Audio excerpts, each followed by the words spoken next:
আসসালামু আলাইকুম। আজকে আমি আপনাদেরকে আলু দিয়ে দেশি মোরগের ঝোল রান্না করে দেখাবো। চলুন দেখে নেওয়া যাক আজকে আমি কিভাবে মাংসটা রান্না করি। এখানে একটি কড়াই বসিয়ে দিয়েছি। কড়াইটা গরম হয়ে আসলে এখানে আমি পরিমাণ মতো সরিষার তেল দিয়ে দেব। তেলটা গরম হয়ে আসলে 2টা তেজপাতা মাঝখান থেকে ফালি করে দিয়ে দিয়েছি, আর 2-3টা এলাচ, 2-3টা দারুচিনি দিয়ে দিলাম। এগুলো কয়েক সেকেন্ড ভেজে নিয়ে এখানে আমি 3 টেবিল চামচ পরিমাণের মতো পেঁয়াজ বাটা দিয়ে দিলাম। এখন এটার কাঁচা গন্ধটা যাওয়ার আগ পর্যন্ত কিছুক্ষণ ভেজে নেব। এখানে আমি আদা রসুনের পেস্ট 1 টেবিল চামচ পরিমাণ করে দিয়ে দিলাম। তো এগুলো আরও কিছুক্ষণ ভেজে নেব। ভেজে নেওয়া হয়ে গেলে এখানে এক এক করে সব মশলা অ্যাড করে দেব। 2 টেবিল চামচ পরিমাণ মরিচের গুঁড়া, 1 টেবিল চামচ পরিমাণ হলুদের গুঁড়া, 2 টেবিল চামচ পরিমাণ ধনিয়ার গুঁড়া, আর 1 টেবিল চামচ পরিমাণ জিরার গুঁড়া দিয়ে দেব।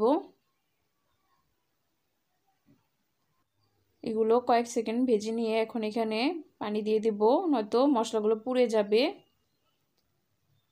পানি দেওয়ার পর এখানে আমি আরও কিছুক্ষণ মশলাগুলো ভালোভাবে কষিয়ে নেব।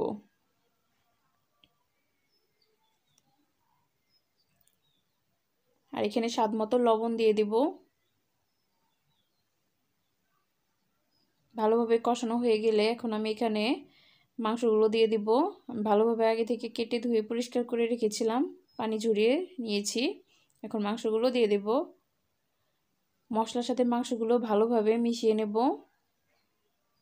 আর সামান্য একটু পানি দিয়ে দেব। এখন আমি এগুলো ভালোভাবে কষিয়ে নেব, ঢাকনা দিয়ে ঢেকে দেব।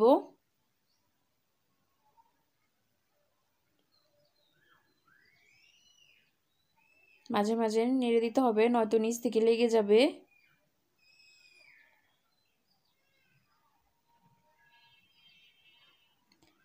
এখন এখানে আমি 4-5টা আলু দিয়ে দিব। মাংসগুলোর সাথে আলুটাকে মিশিয়ে নেব আর কিছুক্ষণ কষিয়ে নেব।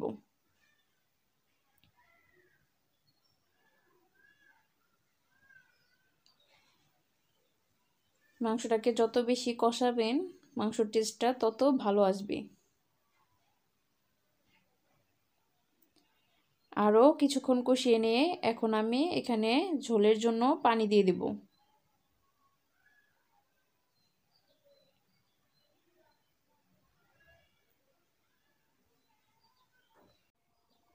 দেড় কাপ ঝোলের জন্য পানি দিয়ে দিলাম।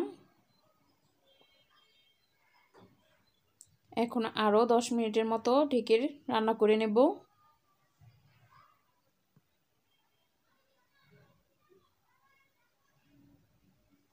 10 মিনিট পর ফিরে আসলাম। এখন এখানে আমি গরম মশলাটা অ্যাড করে দেব। 1 টেবিল চামচ পরিমাণ গরম মশলা দিয়ে দিলাম এখন। তো আরও 5 মিনিটের মতো রান্না করে নেব।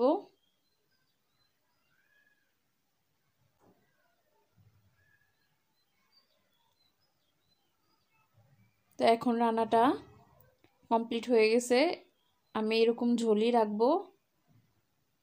এখন গ্যাসটা অফ করে দেব।